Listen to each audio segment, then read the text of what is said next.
So ayan na guys, ano na ako, nire-refill lang ko na yung tubig. You can see, dropping from there. Arwan ako, happy naman siya so far.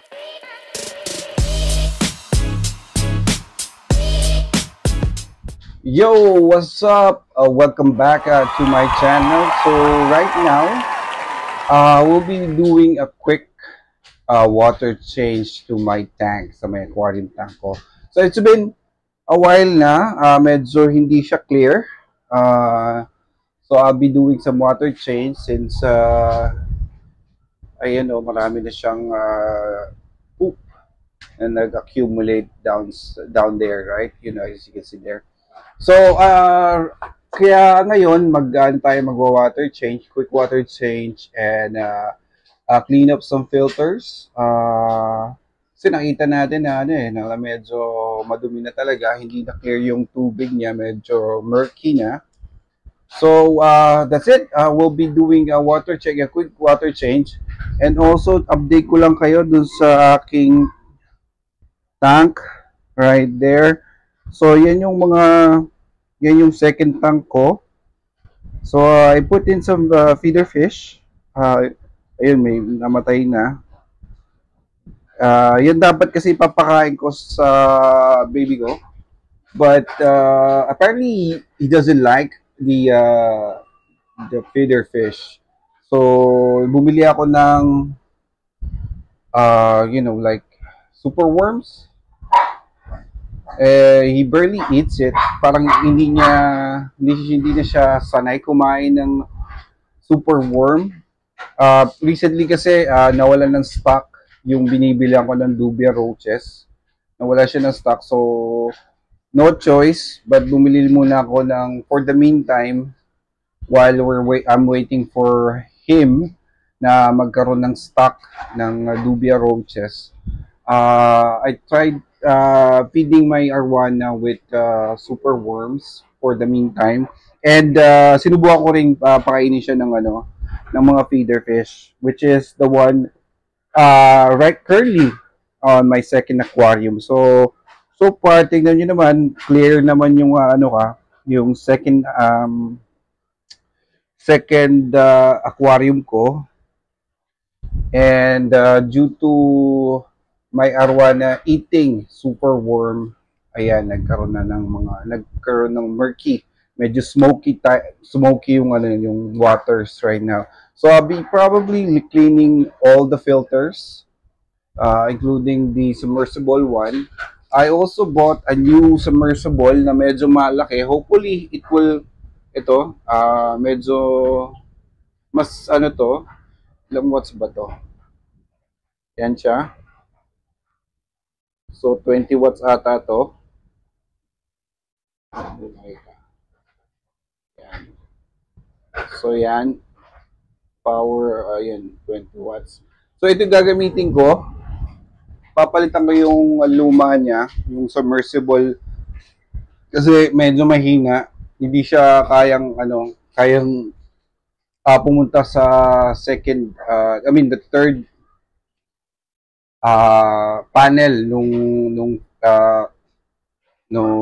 trickle filter. So kaya ang gagawin ko na lang is probably change the submersible filter to a much stronger wattage or stronger power submersible filter. So anyway, that's it. So yun lang gagawin ko ngayon. Just a quick update lang din. So ito yung submersible ko, yung trickle filter ko. Ayan. Hindi siya maabot yung dito sa yung tubig, hindi nakakarating dito sa third panel. So I need a stronger submersible filter or submersible pump na kayang umabot dito sa third panel or whatever. So yun nga yung So yan, that's it. It will be just a quick lang naman to. A quick update regarding that. So, tingnan mo, sobrang labo na at marami na siyang pupo, nag-accumulate na pupo dun sa ano, yeah, ayun. Kasi hindi siya sanay talaga kasi kumain ng ano, ng super worm. And hope you like it. And let's start. Let's go. So ayan guys, ayan guys, no? So ayan guys, naikabit ko na yung 20 watts na medyo malakas yung ano, medyo hinaan ko na lang yan. So lalagyan ko ng ano, ayun na, nasa-suck in na yung mga dumi. So far, masyadong malakas yung ano, yung blow nung ano. So nilagyan ko ng parang ganito para para ko lang, no? Mahinaan siya. So i-screw mo lang ng konti. So wait lang.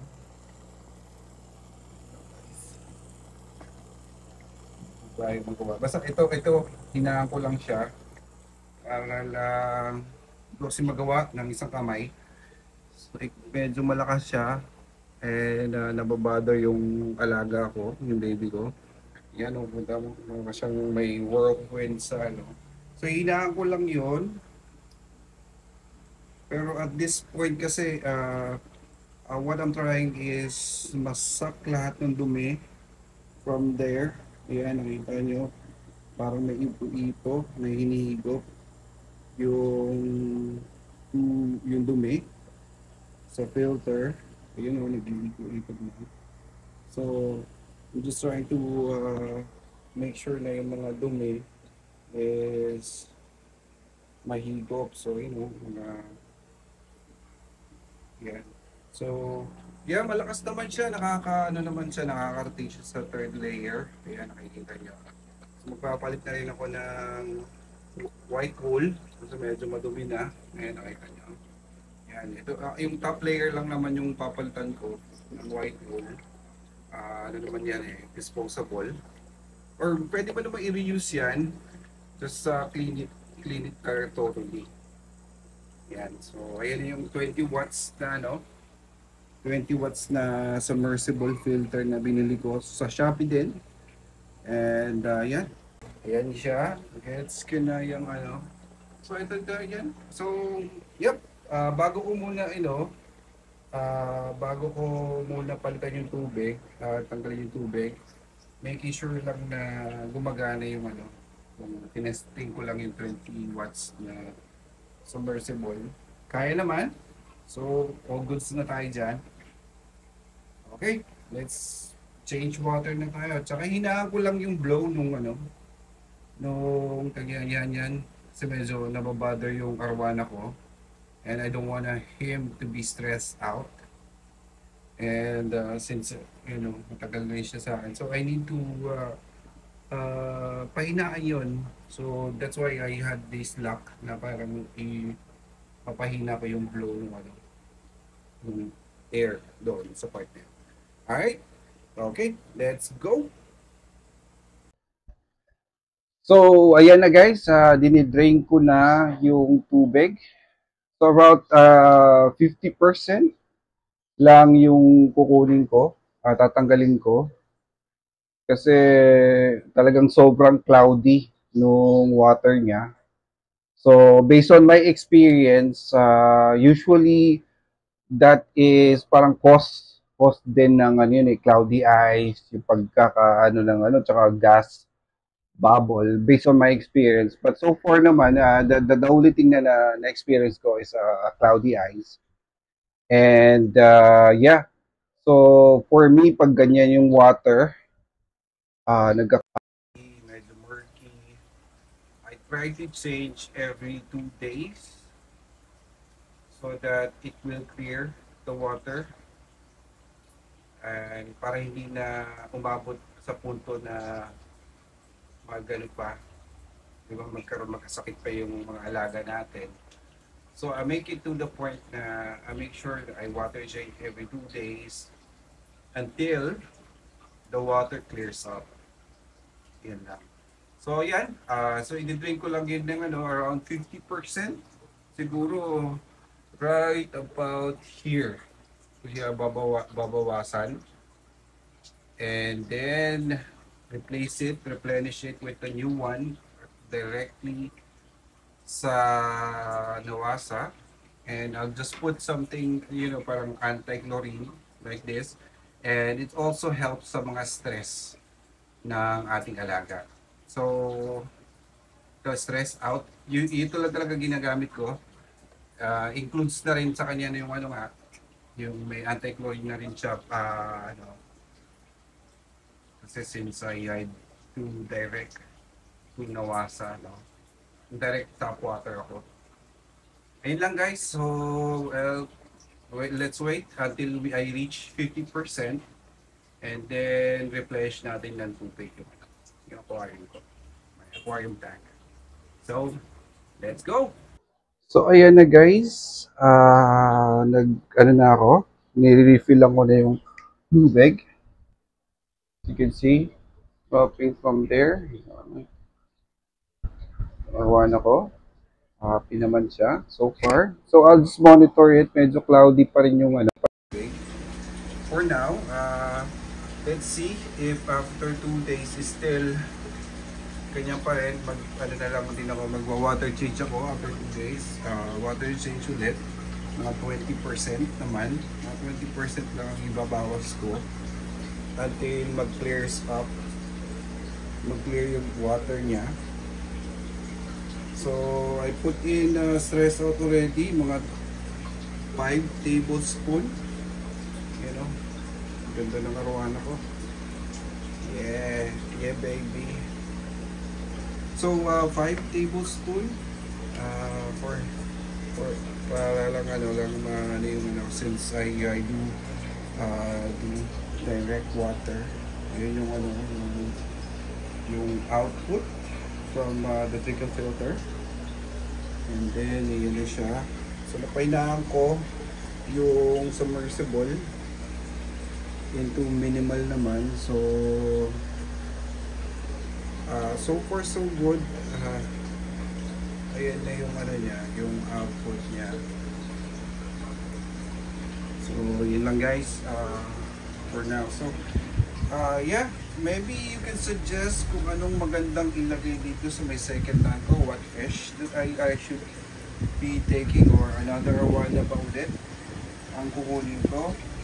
Because I was thinking of either flower corn or arwana na rin, like Banjar or RPG. So it will be depending na rin sa budget ko. So kinapit ko na doon yung K1 filter ko, since feeder fish lang naman yung nando doon na I have to remove those dead fish as well. So yun na guys, thank you. So we'll just wait it for till it be full, and then we're done water changing my precious arwana. So if you like, or if I did something wrong, please do comment, suggestions. I'm open to it. So leave a comment for any suggestion or something I did wrong, or anything will be fine. I'm open for suggestion or comments and anything. Just to make sure lang na maalaga ako ng maayos yung aking alaga. I'm not the perfect fish keeper, but I'm trying to. Anyway, hope you like watching my videos, watching my precious baby, and hope you enjoy watching my water change. And if you are not subscribed yet, please do subscribe. Hit that subscribe button, like and share my videos so that it will reach a few people and help me out growing in YouTube.